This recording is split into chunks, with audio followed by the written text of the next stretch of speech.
Hello, ladies and gentlemen. In our last video, part two, I talked about convection. I talked about how hot things rise and how cold things sink. Well, this video today, we're going to go through and I'm going to talk about why that is.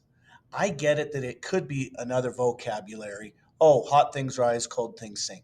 But I need you to understand the step by step process and why that happens, okay? So that's what our goal is for this upcoming few minutes.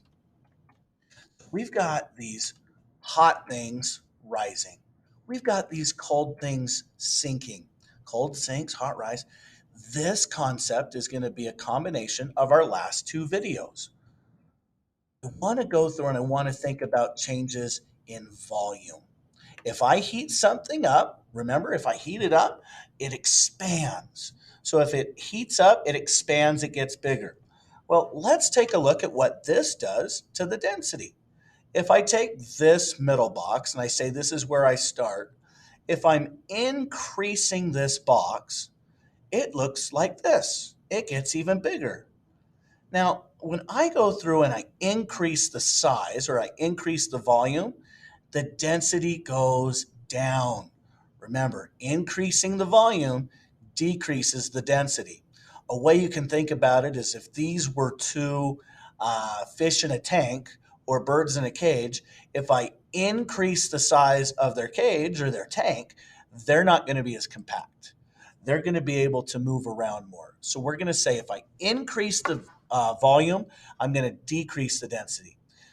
Opposite should also be true. If I go from this cage or this square to this one, we are going from a bigger volume to a smaller one. Well, a decreasing the volume is going to increase the density. These two fish or these two birds are a lot more compact. So I want us to remember first and foremost, if I change the volume, I'm going to do the opposite to density. So we can think about it kind of like a pizza. This is a math equation. Density equals mass over volume. So what we're really looking at is our relationship with the denominator. If I go through and I have 1 over 1, that's 100%. That's a big amount of pizza. If I have 1 over 2, I've increased the volume. This is only going to give me half the pizza. And if I increase the volume a lot, up to 10, this is only going to give me 10% of the pizza. So our relationship's going to be this. If I've got a big volume, I've got a low density.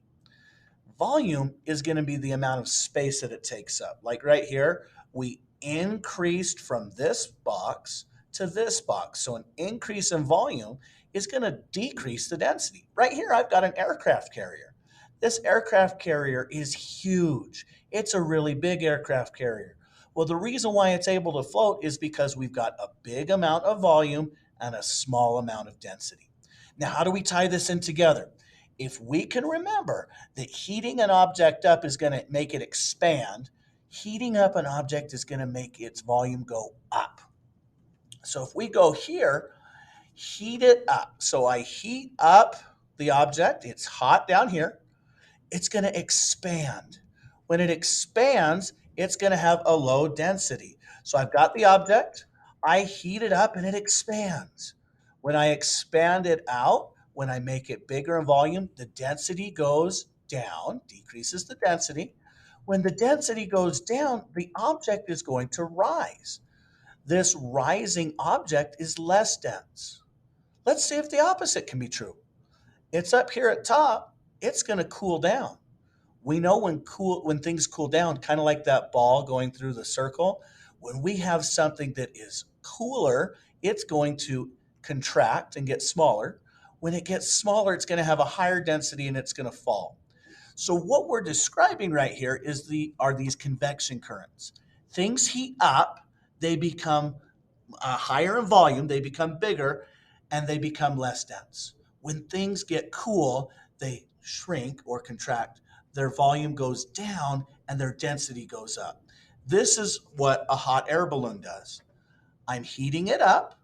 I'm expanding the air inside the balloon. If it expands, it's going to be less dense. And if it's less dense, it's going to float. I hope this helps. Maybe you could watch this a couple times, but this has sure helped me to remember it. Thank you for all you do, and I'll see you in class.